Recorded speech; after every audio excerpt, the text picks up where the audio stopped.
कुछ प्रतिशत से संबंधित प्रश्न बनाएंगे। ठीक है। कह रहा है एक परीक्षा में एक विद्यार्थी ने 30% अंक प्राप्त किए। कितना अंक प्राप्त किया? 30% अंक प्राप्त किया। ठीक है। और ये फेल कर गया 85 मार्क्स से। कितना मार्क्स फेल किया? 85 मार्क्स से। इसका मतलब पास मार्क्स कितना होगा? पास मार्क्स तो हो गया 30% प्लस 85। समझ रहे ना कि 30% लाया, अब फिर भी 85 नंबर से फेल कर गया। इसका मतलब पास मार्क्स कितना है? 30% प्लस 85। इसको समझ रहे हैं कि नहीं? तो पास मार्क्स हो गया 30% प्लस 85। अब फिर कह रहा है कि उसी परीक्षा में दूसरे विद्यार्थी ने 44% अंक प्राप्त किए। दूसरा विद्यार्थी लाया 44%। ठीक। और यह उत्तीर्ण होने के न्यूनतम अंक से 34 अंक अधिक प्राप्त किए। तो उत्तीर्ण होने का न्यूनतम अंक तो ये ना है। कह रहा है इससे 44% जो लाया, तो इससे लाया 34 नंबर अधिक। ठीक है, 34 नंबर अधिक लाया। तो इसका मतलब 44% वाला इतना लाया। ये ना मतलब हुआ। इसको समझ रहे हैं आप लोग कि पास एक आदमी 30% लाया तो 85 नंबर से फेल कर गया। इसका मतलब 85 नंबर और लाता तो पास कर जाता है। तो इसका मतलब पास मार्क्स है 30% प्लस 85। और कह रहा है दूसरा विद्यार्थी लाया 44%, तो उत्तीर्ण होने के अंक से, तो उत्तीर्ण होने का अंक तो इतना ही है, उत्तीर्ण होने के अंक से 34 नंबर अधिक लाया। तो अधिक मतलब हमेशा प्लस। तो 30% पास मार्क्स इतना है। देखिए, ठीक है। तो इसमें हम लोग अगर ऐसा करें कि इसको इधर ले आए, हाँ, तो 14% हो जाएगा। कितना? 14% बराबर 85 प्लस 34। इधर ले आएंगे तो माइनस हो जाएगा ना। तो 14% बराबर 85 प्लस 34, तो ये हो गया 119। नहीं, तो 14% इतना हुआ। तो 1% कितना हुआ? 119 बाय 14। ठीक। तो ये हो गया 7 दूनी 14, 7 सते, सॉरी 7 इक्का 7, 7 सते 49। तो इतना हुआ 1%। तो अब पूछ रहा है कि पूर्णांक और उत्तीर्ण होने के लिए न्यूनतम अंक ज्ञात करें। तो पूर्णांक क्या हुआ? 1% इतना। पूर्णांक तो 100% होता है। तो 100%, तो इसको 100 से गुना कर देंगे तो हो जाएगा, पूर्णांक निकल गया। तो ये हो गया पूर्णांक हमारा 850। ठीक है, समझ रहे सीताराम? तो 850 हो गया पूर्णांक। अब कह रहा है कि पास करने का नंबर बताओ। तो पास करने का नंबर तो इतना है 30% प्लस 85। तो इसका पहले 30% निकालेंगे। 850 का मतलब गुना 30% मतलब 100, इतना। तो ये हो गया। तो ये हुआ 255। और 85 नंबर और लाएगा तब पास करेगा। तो 255 में 85 जोड़ देंगे। ठीक है, तो ये हो गया 340। क्लियर हो गया? पूरा क्लियर है कि नहीं? है पास, करे पास। अब एक तो प्रश्न इस तरह का देखिए जी। कह रहा है कि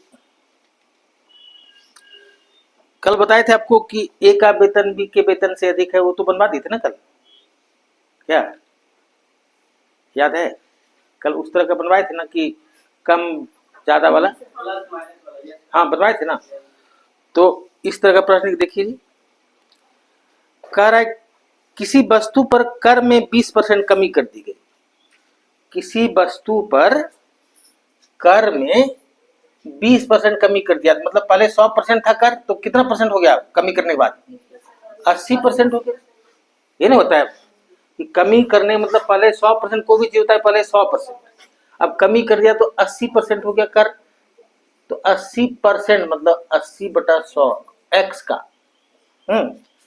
तो इतना कम कर दिया गया। इसकी खपत में 15% वृद्धि हो गई। तो खपत में 15% वृद्धि हो गया मतलब 100 पहले था तो अब 115 हो गया। तो 115 हो गया। तो कह रहा है कि वृद्धि हो गई। कर द्वारा प्राप्त धन में क्या वृद्धि अथवा कमी हुई? कर द्वारा प्राप्त धन में क्या वृद्धि अथवा कमी हुई? तो हम लोग देख सकते हैं कि क्या हुआ। तो ये 23, ये 20, 20 चौके 80, ठीक है जी। तो अब देखिए ये हो गया 92/100x। तो पहले कर कितना आता था? 100%। अब ये कितना परसेंट हो गया? 92/100 मतलब कितना परसेंट हुआ? ये हो गया 92%। तो पहले 100% आता था, तो अब घटा कि बढ़ा? घट गया जी। कितना परसेंट घटा? 8% घटा। तो हम लोग कहेंगे 8% घट गया जी। बात समझ में आई? 23 चौके 92/100, 92/100 ऑफ एक्स, मतलब एक्स का 100%, सॉरी एक्स का 92%। पहले तो कर था 100%, अब 92% हो गया। इसका मतलब ये हो गया कि 8% घट गया। क्लियर? अब देखिए, करा किसी भिन्न के अंश में 20% वृद्धि कर देने पर, आपको बताया होंगे कि भिन्न जब भी लेंगे हम लोग प्रतिशत में, तो ऐसे लेंगे x/y। अब ये 100% है पहले से, ये भी 100% पहले से है, ये तो क्लियर है। अब कह रहा है इसके अंश में 20% वृद्धि कर दिया, तो अब ये कितना हो गया? 120 हो गया, 120x। और हर में 10% कमी कर दिया, तो क्या हो गया? 90। तो कह रहा है कितना प्राप्त होता है? तो 16/21 प्राप्त होता है। ठीक, तो इसको काट कूट देते हम लोग। 3 तिया 9, 3 चौके 12, 3 सते 21, 4 चौके 16। तो x/y बराबर 4/7। ठीक है। अब अगला देखिए, अगला कह रहा है कि किसी आयत की लंबाई में 10% वृद्धि करने, कोई आयत है उसकी लंबाई 10% बढ़ा दी गई। ठीक है, कोई आयत है उसकी लंबाई 10% बढ़ा दी गई। आयत, ठीक है, लंबाई कितना बढ़ा दिया? 10%। और कह रहा है कि इस, और चौड़ाई में 10% कमी कर दिया गया। ये वृद्धि किया गया 10% क्या चीज में? लंबाई में 10% वृद्धि किया गया और चौड़ाई में 10% कमी कर दिया गया। ठीक है, तो कह रहा है कि इसके क्षेत्रफल में कितनी वृद्धि अथवा कमी होगी। ठीक है, तो क्षेत्रफल तो होता है जी लंबाई गुना चौड़ाई, ये न होता है। अब देखिए, लंबाई पहले L था, जिसका क्षेत्रफल इतना था। अब लंबाई में वृद्धि कर दिया, तो ये 100% है। अब ये कितना हो गया? 110/100L। और चौड़ाई पहले 100 था, अब इसमें 10% कमी कर दिया, तो 90b/100। इसको काट दीजिए। अब देखिए क्या हो गया? 11 को 9 से गुना करेंगे 99, और ये हो गया कितना? इसको तो काटे है ना, ये तो कट गया ना, तो 99/100 LB। तो पहले क्षेत्रफल था 100 LB, अब ये कितना हो गया? 99%। तो घटा कितना? तो 1% की कमी। समझ में आ गया जी? अब एक चीज और याद रखिएगा, एक फॉर्मूला होता है शॉर्टकट का। शॉर्टकट का फॉर्मूला होता है कि अगर किसी चीज को बराबर मात्रा में बढ़ा दिया जाए, बराबर मात्रा में घटा दिया जाए, जैसे आपको कोई चीज में 25%, मान लीजिए कोई चीज 500 टका में बेची, 25% आपको फायदा हुआ, और दूसरा चीज को 500 टका में बेचे, दूसरा चीज को, उसमें 25% नुकसान हुआ, हानि हुई। तो ये क्या हुआ? 25% जो हुआ प्रॉफिट या लॉस, वो तो कॉमन हुआ। ये 20% होता है, ये 25% होता, तो फिर उसके लिए अलग नियम करोगे। बात समझ गए? तो लाभ हानि बराबर, वृद्धि कमी बराबर, ऐसा अगर रहे तो इसमें हमेशा हानि होता है या कमी होता है? क्या बताए कि अगर वृद्धि और कमी बराबर है, लाभ हानि बराबर प्रतिशत में है, तो हमेशा हानि होगा या कमी होगा? तो कितना हानि या कमी होगा? तो कॉमन जो लाभ हानि है या कॉमन वृद्धि या कमी है, उतना बटा मान ली यहाँ बता रहे 25% फायदा हुआ, 25% नुकसान हुआ, तो उतना बटा 10 का होल स्क्वायर, ये हमेशा नुकसान, ये हमेशा हानि। या अगर ये कहता कि कोई चीज को 25% बढ़ा दिया गया, आयत की लंबाई 25% बढ़ा दी गई, अब 25% चौड़ाई घटा दी गई, तो कितना होगा, हमेशा हम कमी होगा क्षेत्रफल में, तो कितना कमी होगा, तो यही जो बताए 25/10 का होल स्क्वायर, तो ये तो हो गया 2.5 हो गया, तो 2.5 का होल स्क्वायर मतलब ये हो गया 5 गुना 10 5 25, तो ये 2.5 हो गया, इसका स्क्वायर करेंगे तो 6.25 का, यही हुआ कि कमी। बात समझे? तो ये आप समझ गए, ठीक है। अब कुछ कुछ और प्रश्न आपको बनवाते हैं, जैसे वर्ड प्रॉब्लम में मेन दिक्कत होती है लोगों को, इसलिए वर्ड प्रॉब्लम बनवा रहे हैं, ठीक है। पहला प्रॉब्लम है, ये MBA परीक्षा में है 2006 में। तो यार देखिए क्या प्रॉब्लम है,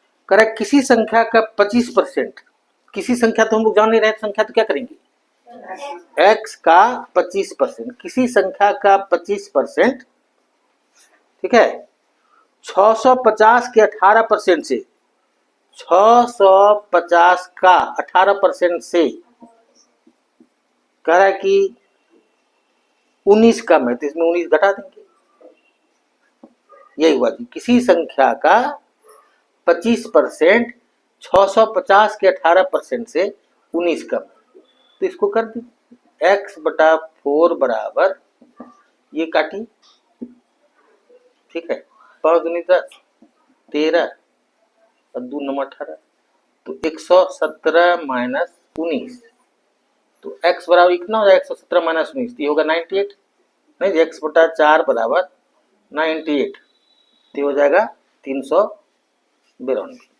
समझ में आया है जी, क्लियर हुआ? देवेश, गौतम, राहुल, आप समझे थे जी? अब देखिए अगला, देखिए कह रहा है 395 रुपया को, 395 रुपया को ABC में इस प्रकार बांटा गया कि B को A से 25% अधिक, A से 25% अधिक मतलब 125% ना A का, तो 125/100 A, B को A से 25% अधिक, तो इतने हो गए, और C से 20% अधिक, B को C से 20% अधिक मिला, ठीक है। तो कह रहा है A का भाग ज्ञात करें, A का भाग कितना। अब आपको प्रश्न ये था कि ABC को 395 रुपया में बांटना है, ABC को 395 रुपया में बांटना, 395 रुपया को ABC में बांटना है, ठीक। अब पूछ रहा है ये, इसका तरीका ये है कि A पूछेगा तो सबको A में बदलना होगा, B पूछेगा तो सबको B में बदलना है। यहां ना A पूछा है, आपसे परीक्षा में आ सकता है कि आपको पूछे कि B कितना है, नहीं, या C कितना है, तो सबको हम लोग क्या करेंगे, देखिए 25 25 इतना पहले कर दीजिए। अब देखिए A यहां तो है ना, A पहले से A है ये है। अब B को A के टर्म में लिखना है, समझे, B को, तो देखिए B बराबर लिखा हुआ है 5/4 हुआ, 5/4 क्या A, सबको A में बदल देंगे। और फिर है B बराबर 6/4C, तो B की जगह पर लिखेंगे 6/4C, तो B बराबर 6/4C, ठीक है।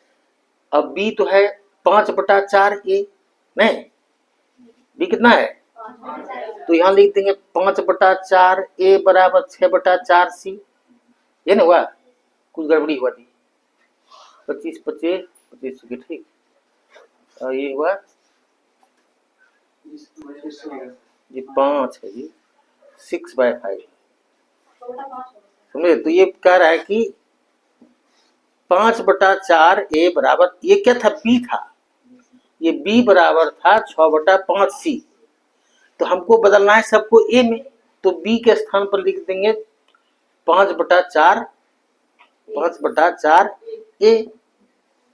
तो ए बराबर कितना, तो इसको ऐसे ऐसे गुना कर देंगे, तो ए बराबर हो जाएगा 24/25, सॉरी सी बराबर हो जाएगा, सी ना निकालना है, तो सी बराबर हो जाएगा 25/24 ए। तो यहाँ पर लिख देंगे सी के जगह पर, मतलब सी बराबर कितना हुआ, तो 25/24 ए, 25/24 ए। अब बराबर 395। अब खाली हम लोग को जोड़ देना है, यहाँ पर हम लोग 24 हुआ एलसीएम, तो 24 ए प्लस 30 ए प्लस 25 ए बराबर 395। क्लियर।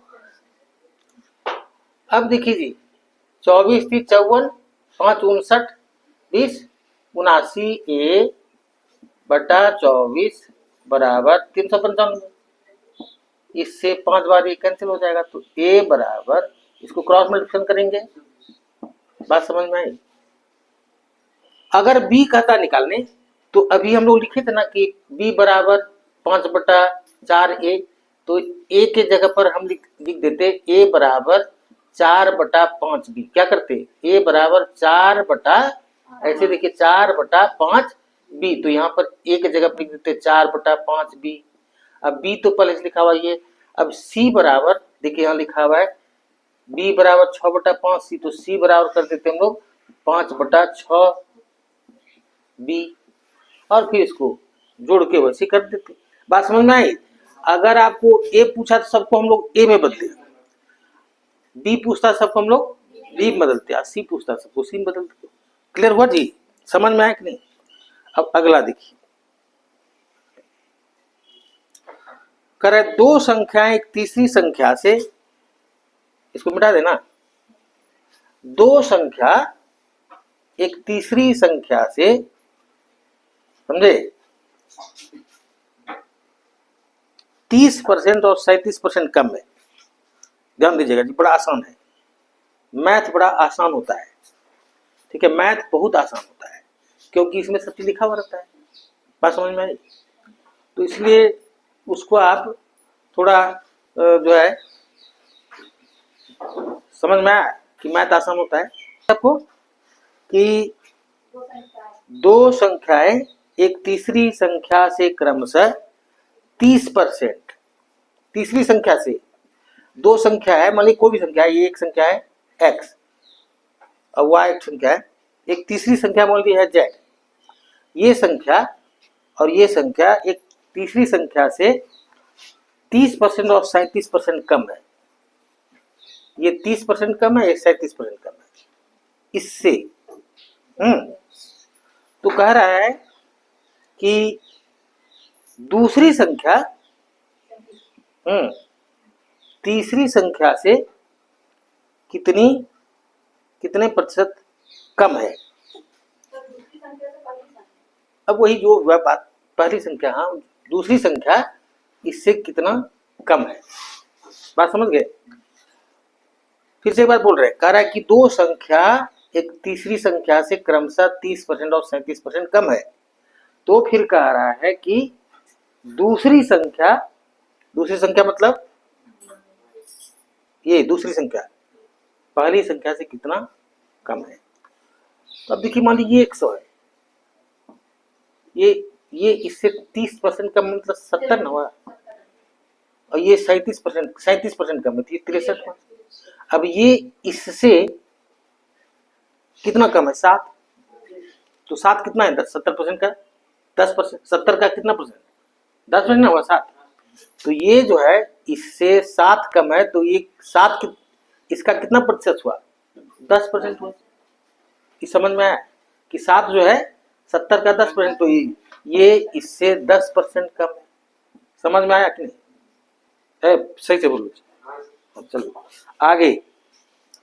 अब करें कि 605 टॉफियां कुछ बच्चे में इस प्रकार बांटी गई, बराबर इस प्रकार बांटी गई कि 605 टॉफी को बांटना है कुछ बच्चों में, बच्चा हमको नहीं पता है, 605 बच्चे को, सॉरी 605 टॉफी को कुछ बच्चों में इस प्रकार बांटी गई है कि प्रत्येक बच्चे को मिलने वाली टॉफियों की संख्या, जितना एक बच्चा को टॉफी मिला वह बच्चों की संख्या का 20% है। तो प्रत्येक बच्चे को कितनी टॉफियां मिली? अब आप इसको भूल जाइए। मान लिया आपको 200 टॉफी दिया हो, आपके पास है, 20 बच्चा बराबर बांटना है, क्या करेंगे? क्या करेंगे? भाग देंगे।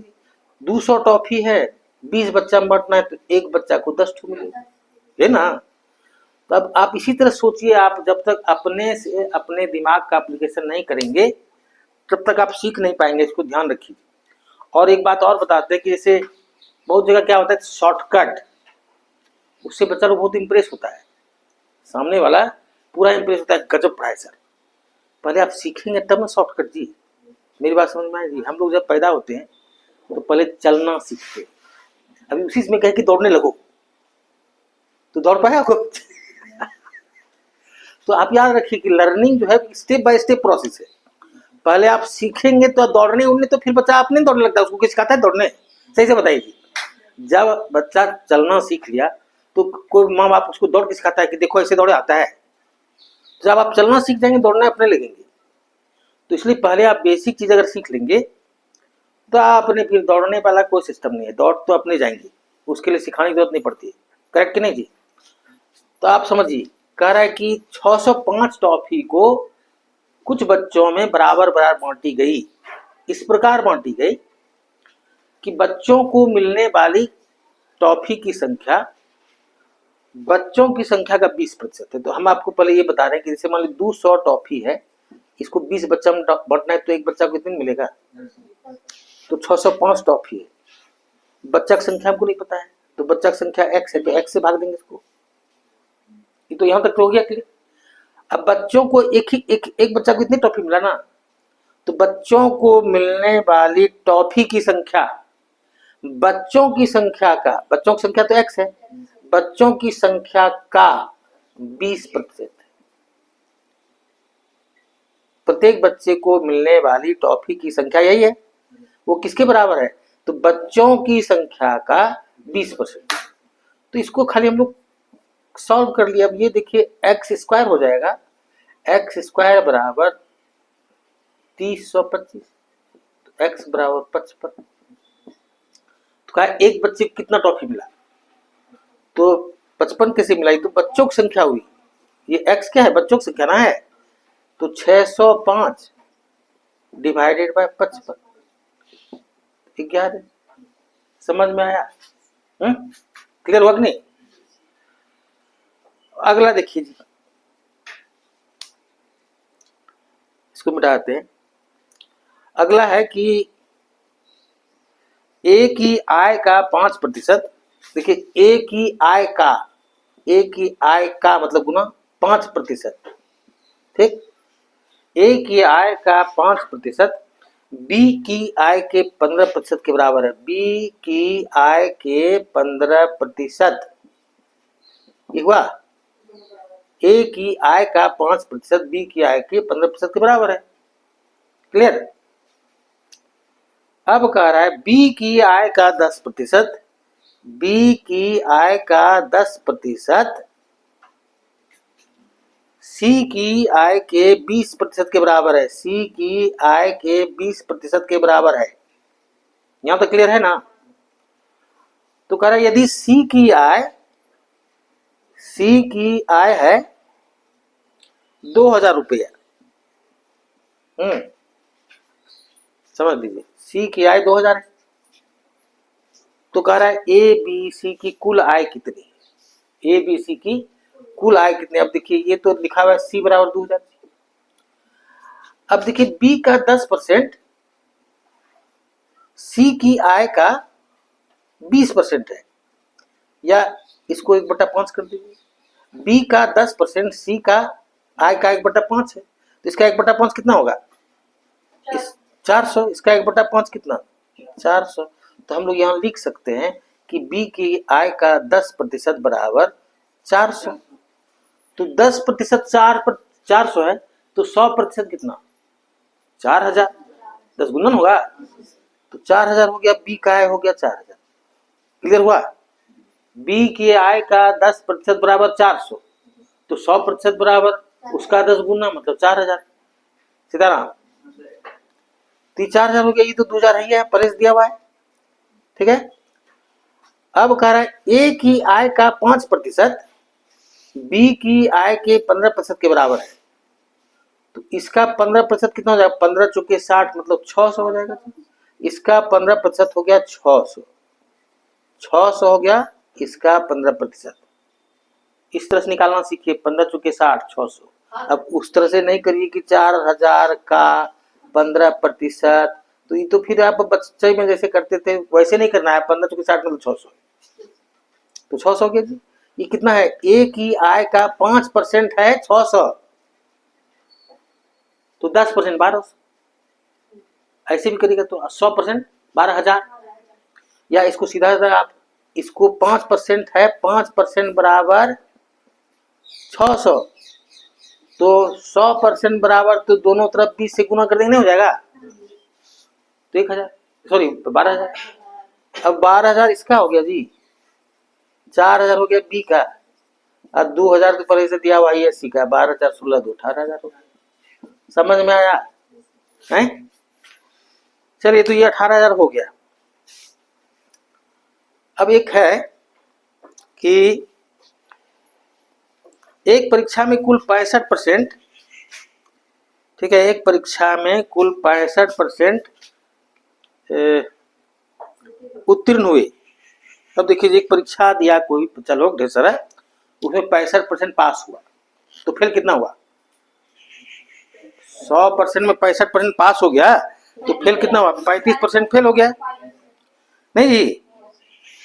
और कह रहा है कि यदि 420 फेल किए हो, तो कुल कितने परीक्षार्थी थे? ओहो, एक मिनट, आपका किताब गंदा कीजिए। जो दीदी आपका किताब गंदा, बाप रे, अब उसको लसैल थी तो और खराब हो गया। अब क्या कर सकते, सॉरी। देखिए क्या बोल रहे थे हम, कि एक परीक्षा में कुल परीक्षार्थियों की संख्या, सॉरी, कुल परीक्षार्थियों के 65% पास हुए। पास कितना हुआ? 65%। तो ये तो आप अपने से निकाल सकते हैं कि 35% फेल हो गया जी। हाँ, फेल कितना हुआ? 35% फेल हो गया। और कह रहा है कि फेल विद्यार्थी की संख्या 420 है, तो 35% बराबर कितना? ठीक, तो कहा कुल कितने विद्यार्थी? तो 100% विद्यार्थी उत्तीर्ण परीक्षा दिया था, तो 35% बराबर 400%, तो एक 420, तो 1% बराबर 420 बटा 35, तो 100% बराबर गुना 100, नहीं तो ये हो जाएगा जी 12 बार, नहीं तो ये 1200 हो गया, 1200 हो गया। ठीक है, समझ में आया? ये आया था रेलवे परीक्षा 2008 में, ठीक है। उसके पहले वाले जो बनवाए थे वो भी रेलवे परीक्षा 2008 ही था शायद, नहीं 2006 6 8 जो भी है, समझ लीजिए। आप देखिए, कह रहा है 720 रुपया की को आय का 65% की आय का 720 रुपया की आय का 65% राम के द्वारा खर्च किए जाने पर वह कितनी बचत करता है? राम की आय कितनी है? 720 रुपया। इसका 65% खर्च कर दिया, तो कह रहा है बचत कितना किया? तो 65% जब खर्च कर दिया तो बचत 35% न किया, तो 720 का 35% हो गया जी। अब इसको हो गया, ठीक, तो 352 होगी, नहीं समझ गए? तो 352 का 252 हुआ, ठीक है। तो आप समझ गए इसको? अब देखिए, तो इसलिए हम आपको बार बार रिपीट कर रहे हैं कि मैथ जो होता है बहुत आसान होता है, अगर आप इसको समझ के बनाएंगे तो। आप पहले ही बार में आप दौड़ने की कोशिश करने लगेंगे तो जिंदगी भर मैथ नहीं सीख पाएंगे, समझे? क्लियर जी? देखिए आपको अब ये सब तो हमको तो नहीं बोलने का है क्लास पर, लेकिन क्या कहें, अब छोड़िए, सब नहीं बोलने का है दूसरे को परेशान नहीं करना चाहिए। देखिए दो संख्याएं तीसरी संख्या से क्रमशः 20% और 50% अधिक है। दो संख्या है, मान लीजिए दो संख्या कर रहा है, तीसरी संख्या से 20% और 50% अधिक है। तो एक संख्या है 100, ये तीसरी संख्या है। दो संख्याएं तीसरी संख्या से 20% तो 120 और 50% अधिक है, तो ये नहीं हुआ। दो संख्या तीसरी संख्या से 20% और 50% अधिक है, तो ये 100 है तीसरी संख्या, तो 120 है, 150 है। क्लियर? तो कह रहा है कि इन संख्याओं का अनुपात कितना है, तो इन संख्याओं का अनुपात कितना होगा, 120 बटा 150। नहीं जी, ये नहीं हुआ, इन दोनों का अनुपात 3 हुआ। क्लियर? ठीक है जी। अभी मैं आपको बताए थे एक फॉर्मूला कि कॉमन प्रॉफिट और कॉमन लॉस होता है। तो क्या फॉर्मूला बताए थे, कॉमन प्रॉफिट या लॉस बटा 10 का होल स्क्वायर, ये बताए थे ना। तो एक तो बनाइए अपने से, एक संख्या में 10% वृद्धि करने के बाद, एक संख्या में 10% वृद्धि करने के बाद उसमें 10% कमी कर दी जाती है। एक संख्या में 10% वृद्धि करने के बाद 10% कमी कर दी जाती है, तो कह रहा है कि उसमें क्या परिवर्तन होगा। तो क्या परिवर्तन होगा आपको बताए, कॉमन वृद्धि या कमी बटा 10 का होल स्क्वायर, और ये हमेशा कमी होता है, आपको बताएं। तो 10 बटा 10 क्या हुआ, 1 का स्क्वायर क्या होगा, 1% कमी हुआ। क्लियर हुआ कि किसी संख्या में हम आपको बताएं बराबर कमी या वृद्धि होगा तो क्या करेंगे, बराबर कमी या वृद्धि या बराबर लॉस और प्रॉफिट बटा 10 का होल स्क्वायर। क्लियर? समझ? और हमेशा ये कम होगा। अब एक रेलवे परीक्षा, ये भी रेलवे का था जी, भी बनाया अभी आप, फिर देखिए बनाइए। करा 4 घंटे 30 मिनट एक दिन का कितना प्रतिशत है। एक दिन में कितना घंटा होता है, 24 घंटा होता है जी। तो कह रहा है 4 घंटे 30 मिनट एक दिन का कितना प्रतिशत है। तो ये कितना घंटा हुआ, 4.5 घंटा हुआ। 4.5 घंटा मतलब 9 बटा 2 कितना का। तो ऐसे नहीं होता है, जब हम आपको बताए हैं कि 4 बटा 5 मतलब 5 में 4, तो 9 बटा 2 कितना का, तो 24 का कितना प्रतिशत है। तो ये हुआ 9 बटा 2 गुना 24 गुना 100। समझ में आया जी? तो 4 छक 24 और 4 से 25, 3 दूनी 6, 3 3 9, 75 बटा 4। तो इसको हम लोग कर देंगे 4 एका 4, हाँ 18.3 बटा 4। समझ में आया जी? 18. हमेशा याद रखिए, किसी चीज का कितना प्रतिशत, तो नीचे जिसका पूछ रहा है वो रहेगा, नीचे रहेगा। जैसे मान लीजिए का 2 किलो, मान लीजिए का 50 ग्राम 2 किलो का कितना प्रतिशत, समझे जी? 50 ग्राम 2 किलो का कितना प्रतिशत, तो 2 किलो गुना 100। अब ये किलो है, ये ग्राम है, तो इसको भी ग्राम में बदल देंगे, 50 बटा 2000 गुना 100। तो उसी तरह 4 घंटा 30 मिनट 24 घंटे का कितना प्रतिशत, तो इतना बटा इतना गुना 100। क्लियर? अब करें, एक विद्यालय में लड़के या लड़कियां 3:2 के अनुपात में हैं। एक विद्यालय में लड़के और लड़कियां 3:2 के अनुपात में है, ठीक है। लड़का है 3 और लड़की है 2। सुनिएगा, इसका मतलब क्या हुआ कि इसको अगर 20 से ऊपर नीचे गुना करें तो क्या हो गया, 60 हो गया लड़का और 40 हो गया लड़की। अब आप कहेंगे कि क्यों गुना करिएगा, आपको कैसे पता चलेगा 20 से गुना करना है। हमको प्रतिशत पूछ रहा है ना, पूछ रहा है प्रतिशत सब कुछ, तो प्रतिशत तो 100 होता है। तो क्या चीज से गुना करेंगे दोनों मिलके हमको 100 हो जाए? तो 20 या 60, 20 दूनी 40। तो इसका मतलब ये हुआ कि 60 है लड़का और 40 लड़की है। एक विद्यालय में लड़के लड़कियों का अनुपात 3:2 के अनुपात में, तो ये बता दी 3:2 में है, मतलब 60 गो बच्चा लड़का है और 60 गो लड़की है, 40 लड़की है।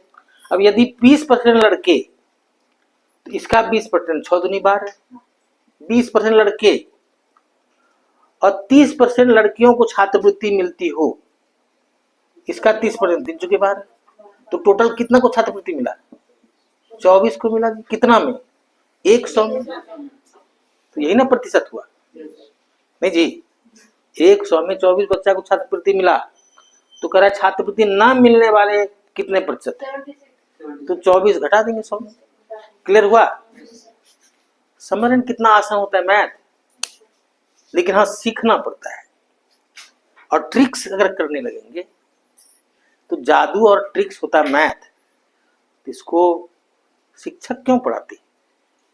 इसको तो जादूगर, आपको एसी सरकार, पीसी सरकार और कौन कौन गोगा, नहीं गोगा जादूगर, उससे सीखना होता है। जादू तो नहीं होता है, ट्रिक्स वो आप अपने से सीखते हैं धीरे धीरे करके। और खाली ट्रिक्स पर अगर आप मैथ बनाने लगेंगे तो आप याद रखिए कभी मैथ सीख नहीं सकते, क्योंकि ट्रिक्स शब्द लागू होगा ही नहीं। वो तो आपको इम्प्रेस करने के लिए जो लोग होते हैं, तो आप इमेच्योर रहते हैं तो आपको इम्प्रेस करने के लिए कुछ कुछ बोल दिया जाता है, और कुछ कुछ जानबूझ करके आपको कुछ ऐसा ऐसा चीज बता देगा शुरू में, क्या सर पड़ा है एकदम रामानुजम है। ये तो 7वां 8वां 6ठा का मैथ है, आप समझ लीजिए। ये कैसे मैथ है? 6वां 7वां 8वां एन का है। और इसमें आप कर क्या रहे हैं? जोड़, घटाव, गुना और भाग। तो इसको हम ही बना रहे, तो हम, ये मेरी बहादुरी है, ऐसा अगर हम क्लेम करेंगे तो हम मूर्ख हैं। इसको क्या, इसमें बहादुरी क्या बात है? तो चौथा 5वां 6ठा का बच्चा बना रहा है, ये बुढ़ापा हम आपको पढ़ा रहे हैं, हम आपको कहें कि नहीं बहुत बहादुर आदमी है, हम तुमको मैथ पढ़ा रहे हैं, इतना देख रहे हो क्या फटाफट पढ़ा रहे हैं? तो बेवकूफ ना हम जी। आप समझ रहे मेरी बात? तो ये बहादुरी का मामला नहीं है, जोड़ घटाव गुना भाग करना है, पहले सीख लेंगे आप उसको, अपने आप फिर धीरे धीरे कैलकुलेशन फास्ट होने लगेगा। आप समझ रहे हैं ना? प्रैक्टिस करेंगे कैलकुलेशन फास्ट हो जाएगा, उसका अपने से आप कुछ कुछ खोज लेंगे, इसको तो ऐसे करने से ऐसे हो जाता है। बात समझ में आ रही है? तो ट्रिक्स नहीं, अगर आपको बेसिक चीज समझ में आ गया तो मतलब आप चलना सीख लिए, तो दौड़ने आप अपने आप लगेंगे। उसके लिए माता पिता को सिखाना नहीं पड़ेगा दौड़ दौड़ के। आपको पिताजी माताजी सिखाई थी दौड़ने के लिए, वो अपने आप सीख जाएंगे दौड़ने के लिए, कुछ सिखाने की जरूरत नहीं पड़ती। चलना होता है तब फिर दौड़ना अपने सीख जाएगा। चलता है तो देखते माँ बाप से उंगली पकड़ ऐसे ऐसे चलना सिखाता है, नहीं, उसके बाद फिर कुछ नहीं करने की जरूरत है, उसके बाद तो अपने कर देते। क्लियर? उसका कूदना फानना सब चीज, बच्चा कूदना सिखाया है, इतना देखिए बच्चा अपने आप देखिए कूदते रहेगा। करेक्ट कि नहीं? खैर जी, आगे देखिए, इसको जब ध्यान से समझिएगा तो अच्छा लगेगा आपको और समझ में आ जाएगा तुरंत ही। बार बार हम कह रहे हैं मैथ बहुत आसान होता है। देखिए इधर, एक परिवार के चावल, समझिए, चावल, मछली, हाँ, और तेल पर खर्च क्रमशः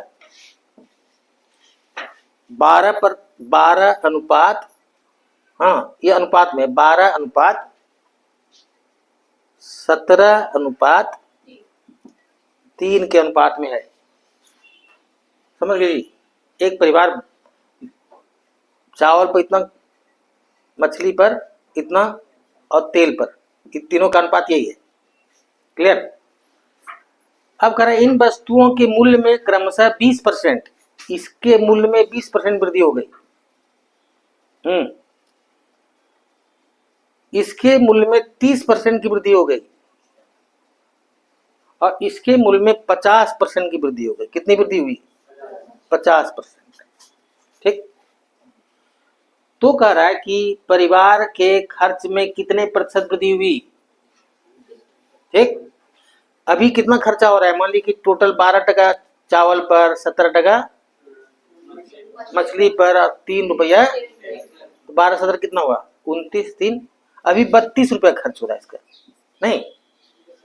अब वृद्धि होने से कितना खर्चा बढ़ा, देखिए 12 का 20%, 12 दूनी 24, 2.4, 17 का 30%, 17 तिया 51, 5.1, 3 का 50%, मतलब 3 का आधा, 1.5। तो इतना वृद्धि हो गया। कितना, अब इसको जोड़ते हैं, 2 5 7 1 8, और ये सब मिला के 1 हो जाएगा, तो 9।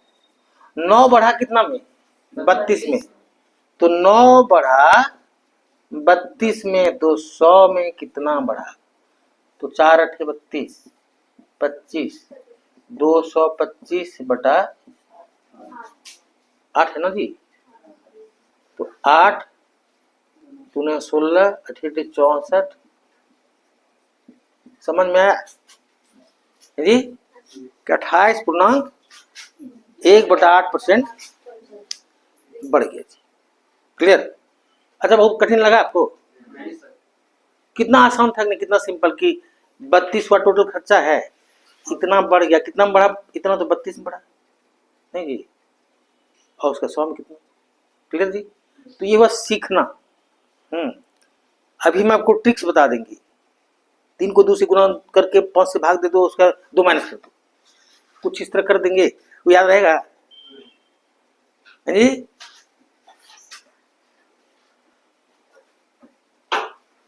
अब देखिए, करे किसी भिन्न के अंश में 140% वृद्धि करने। अब भिन्न हम आपको और बता रहे हैं जी कि एक्स बाय वाई होता है। ये पहले से कितना परसेंट है, 100%। इसमें कह रहा है 140% वृद्धि करने, तो कितना हो गया अब 240, और हर में 150% वृद्धि करने, तो ये कितना हो जाएगा 250, नहीं जी। करने पर प्राप्त भिन्न 4/15 है, बराबर 4/15। अब इसको आप काट कूट लीजिए, नहीं, 5 या 15, 25 25, 4 6 24, ठीक है। तो x बाय वाई बराबर, ये कोना कोनी गुना कर दी, क्रॉस मल्टीप्लिकेशन कर दीजिए, 5/, क्लियर हुआ, नहीं हुआ जी? कोई गलती हो गई क्या जी? कहाँ कहाँ पर 5/18 था, वो 4/15 है ना जी। एक मिनट, 240 x बटा 250 y, ये ना है, बराबर 4/15। तो ये कैंसिल हुआ, ठीक है। उसके बाद 5 या 15, सॉरी 5 25, 5 25, 5 या 15, 4 6 24, तो x बाय वाई बराबर 6 या 18, 5/, एक कोणन करेंगे तो 5/, समझ गए? तो भी कहाँ हुआ जी, रुकिए, कुछ गड़बड़ी हो गया है। सर सही है सर, 69 का ई नंबर है, इनमें से कोई नहीं। अच्छा खैर, तब तो हो गया ना। चलिए ठीक, समझ गए ना इसको। अब काट कूट तो अपना आप इस तरह से, हम चूंकि बकी मर्जली पढ़ा रहे हैं, तो कटकुट में तो अब इधर के बदले उधर हो जाता है, वो उसको ध्यान नहीं देना है, ठीक है। मुख्य बात है आप सीख रहे हैं। अब मान लिया हम बोले कि 4 6 24 लिखा गया 4, तो आपको ध्यान देना है, ऐसा नहीं कि सर को देखो आता नहीं है 4 6 24, बात समझ जी, तो इसको ध्यान रखिएगा। अब देखिए जी, फिर कह रहा है इसी तरह का एक प्रश्न, देखिए किसी भिन्न के अंश में 250% वृद्धि करने, तो पहले एक्स बटा वाई, अब इसमें इंक डाले, फिर क्या है, इस तरह हो गया 250% वृद्धि करने अंश में, तो ये अभी 100% था, अब कितना हो जाएगा 250% वृद्धि हुआ, तो 350 एक्स हो गई। हर में 400% वृद्धि करने, तो 100 पहले से था, तो कितना हो जाएगा 500। तो कहा कितना प्राप्त होता है, तो 7/19 हो गया, 5 50, 5 से 35, 7 7 कैंसिल, तो x बाय y बराबर ये ऐसे हो जाएगा 10/। क्लियर, समझ गए जी। तो इस तरह से हम लोग सारा प्रश्न बना सकते हैं। और कुछ बता दें?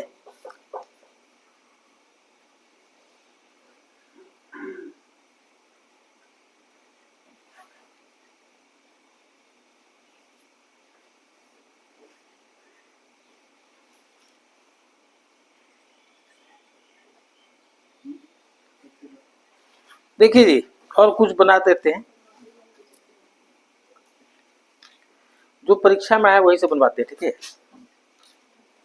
देखिए जी, एक दो और बनाते हैं। किसी भिन्न के अंश में ही तो आप बार बार एक ही चीज क्या बनाएंगे, दूसरा चीज बनवाते हैं। करे किसी वस्तु के मूल्य में 15% वृद्धि हो जाने पर, ध्यान दीजिए कल बताए थे, किसी वस्तु के मूल्य में 15% वृद्धि हो जाने पर उसकी खपत कितने प्रतिशत कम करनी होगी कि इस वस्तु पर खर्च ना बढ़े। तो आपको बताएं कम करने के लिए क्या होता है, R/100 प्लस R इंटू 100%, ये बताया है कल जी। तो 15%, तो 15/115 गुना, तो 5 23, 5 20, ठीक है,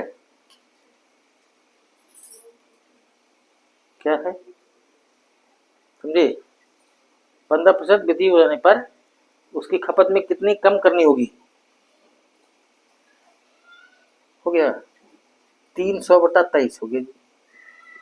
तो 23 से 23, हाँ 7 0 23 क्या 69, नहीं यही होना चाहिए, 13.1/23%। समझ गए, कि समझ गए कि नहीं।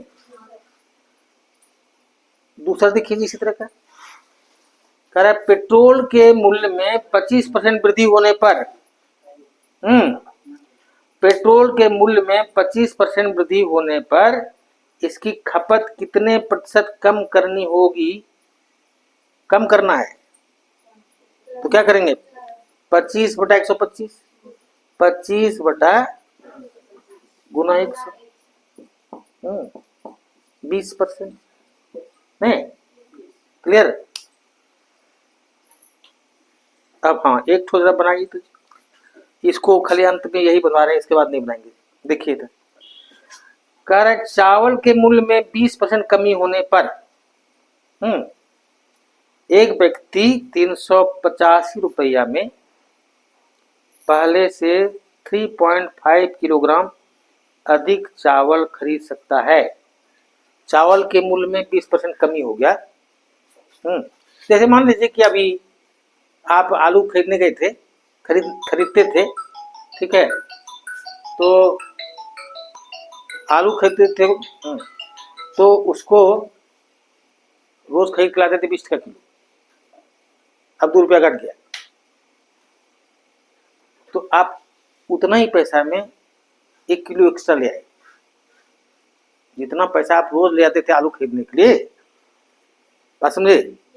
जैसे मान लीजिए कि आप 100 रुपया लेके जाते थे आलू खरीदने, 20 टका किलो देता था आलू, अब इतना दाम कम हो गया, कुछ कम किया, जिस कारण से आप एक्स्ट्रा 1 किलो खरीदे। तो उसी तरह का है कि चावल के मूल्य में 20% कमी होने पर एक व्यक्ति 385 रुपया में पहले से 3.5 किलोग्राम अधिक चावल खरीद सकता है। चावल का पहले भाव क्या था, 385 रुपया में खरीदना है इसको। मान लिया आप 400 टका का खरीदते, 400 टका का खरीदते, 20 टका किलो भाव होता था, आप कितना खरीदते, 400 टका 400/20, तो 20 किलो खरीदते नहीं। उसी तरह 385 रुपया जब इसके पास है, हमको नहीं पता है कि चावल का कीमत क्या है अभी, तो x रुपया प्रति किलो कीमत है, तो इतना ही खरीदेंगे हम लोग, नहीं। अब चावल का कीमत घट गया, कितना परसेंट, 20%, तो ज्यादा ना हम लोग खरीदेंगे नहीं, तो कितना ज्यादा खरीदे, तो इससे हम लोग 3.5 किलो ज्यादा खरीदे। कब? जब चावल का कीमत इस कीमत का 80% हो गया, 20% घट गया मतलब 80% हुआ, तो 80% मतलब 4/5, 80% मतलब इतना हो गया कीमत, इसको हम लोग 4/5 डायरेक्ट कर देते हैं, नहीं 80% मतलब 4/5। अब क्या करेंगे, इसको हम लोग 385 गुना 5/4x बराबर 385/x प्लस 3.5। ठीक है जी, इसको इधर कर दीजिए, आप कैलकुलेट कर लिए पहले तो, समझ गए, इसको इधर करके आप कैलकुलेट कर लिए, तो इधर ले आइए, तो 385 गुना 5/4x माइनस 385/x बराबर 3.5। ठीक, अब 4x को एलसीएम की 385 भी कॉमन ले लीजिए, तो 5 माइनस 1 ये ना हुआ, नहीं 5 माइनस 1 नहीं होगा, x से 4 भरना होगा, कि अब 4 ना हो जाएगा। आपको समझाने के लिए फिर से देख लीजिए, 385/x को हम लोग कॉमन ले लिए, तो ये हो गया 5/4 माइनस 1, तो इसको हम लोग ऐसे कर लेंगे, इसको एलसीएम लेंगे तो 5 माइनस 4/4 ये ना हुआ बराबर 3.5, तो 385/x गुना 1/4 बराबर 35/10, नहीं तो 35 से ही देखते हैं कि कटता है क्या, तो 11 बार में कट गया, 2 दूनी 4, 2 25, तो x बराबर 55/2। ठीक है जी, 27% 50%, यही हो गया। समझ गए? समझे कि नहीं? तो समझे तो बहुत बनवा दिए, ठीक है। अब घर में भी बनाना है, तो बिना अपने से बनाए नहीं सीखता है कोई, याद रखिए। चलिए, जय हिंद।